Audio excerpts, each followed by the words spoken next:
Good morning, good afternoon, good evening, wherever you are. I'm your host, FD for Sage5.tv, and in this latest video, guys, let's break down how Donald Trump's executive orders function within the regulatory ecosystem, especially with regard to the crypto space, and what are the ramifications should a different administration comes in, and what needs to happen now, because executive order after executive order doesn't actually stabilize the ship. It just provides the short-term dose of adrenaline, and then everything will either pause or crash once someone else comes into play. That's what we want to cover in this video, and it does affect you if you are in this market, the crypto markets that is. But before I jump in, you should know that I am not a financial advisor. I'm not pretending to be one. I'm just some dude on the internet trying to bring you guys entertainment as well as educational content. And this content is also not targeting UK audiences, so please, if you are from the UK, do not watch any crypto related content, including this video. That said, if you are not subscribed, please consider subscribing to our channel. We rely on your support,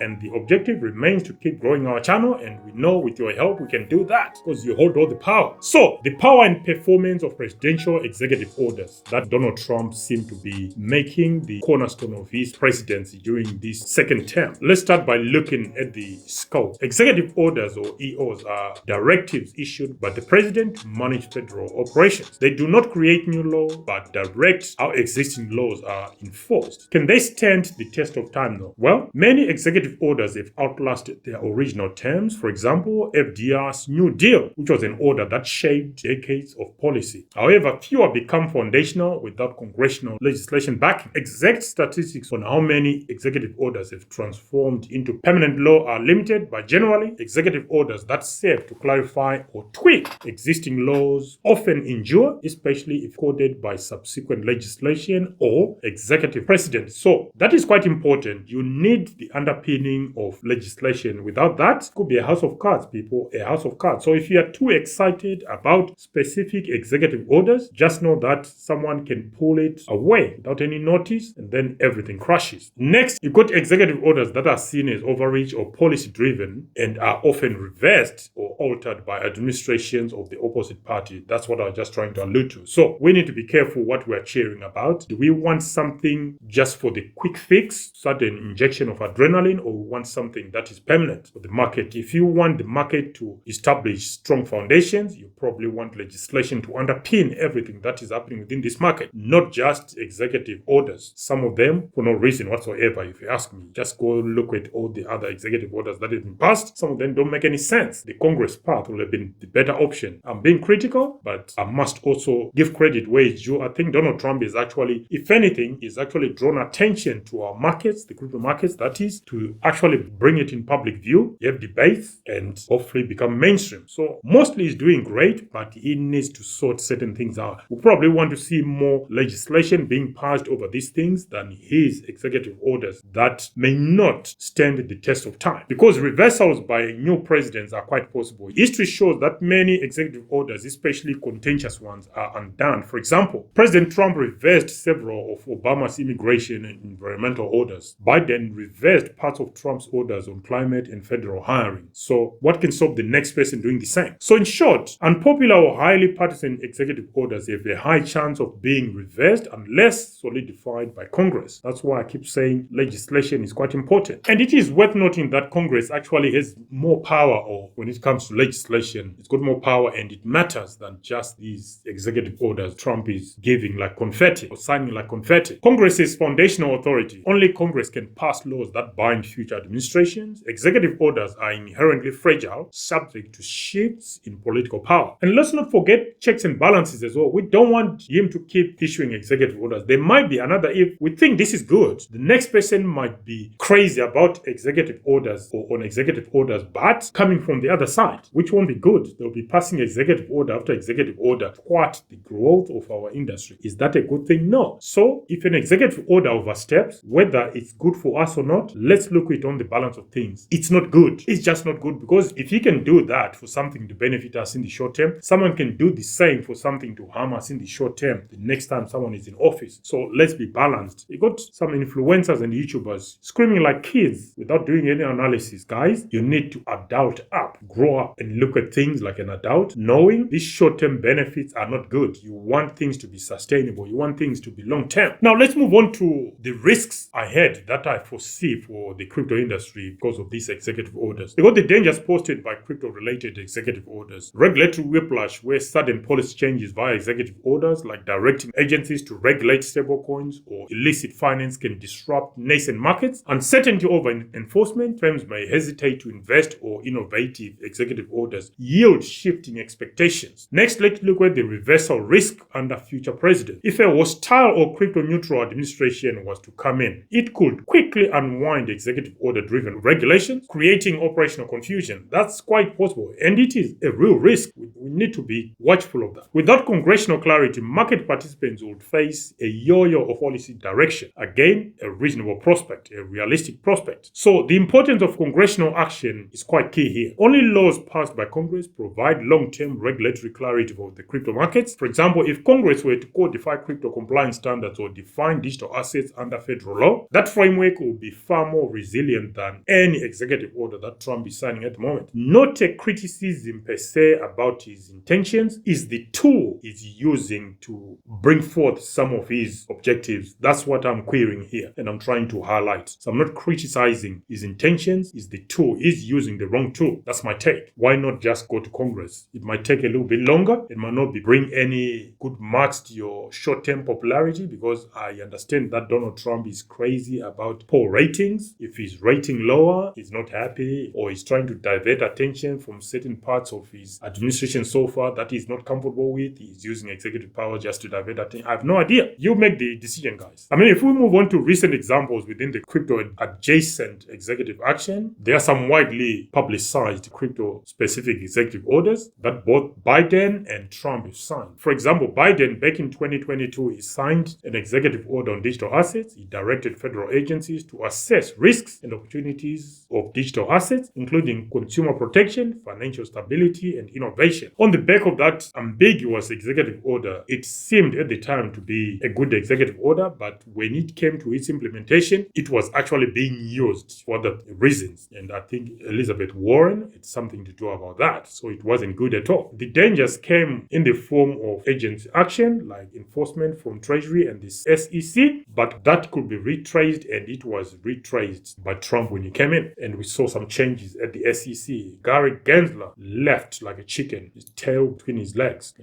tiny dog. But without legislation to follow up, these assessments may stall or reverse. So executive orders are not a good thing on their own, okay? And we know the most common one they always use is illicit finance directives targeting money laundering, including digital forensic efforts in crypto. And we know these executive orders or regulations, these are not just for the US. Even in Europe or UK, we do have politicians using, or institutions using, regulations or orders that have got nothing to do with crypto or retail being applied to crypto people because it's a tool available to someone to use. That's what they do. They will use anything if they don't like it, because banking is under the caution and they won't like what's happening. Anyway, guys, think of executive orders as sandcastles, quick to build by one tide but easily washed away by another. They can shape how the seas flow, but without the bedrock of congressional statutes, the next wave can undo everything. So for crypto, which is dependent on clarity and trust, that is quite perilous. The industry needs laws, the bedrock of legal certainty, not temporary sandcastles sculpted by the tide of presidential change. In the wild ocean of the US regulations, crypto needs anchors, congressional acts, not just executive commands written in the sand. So the bottom line here is, guys, executive orders can steer crypto regulation for now, but their reversibility is a hazard that we need to be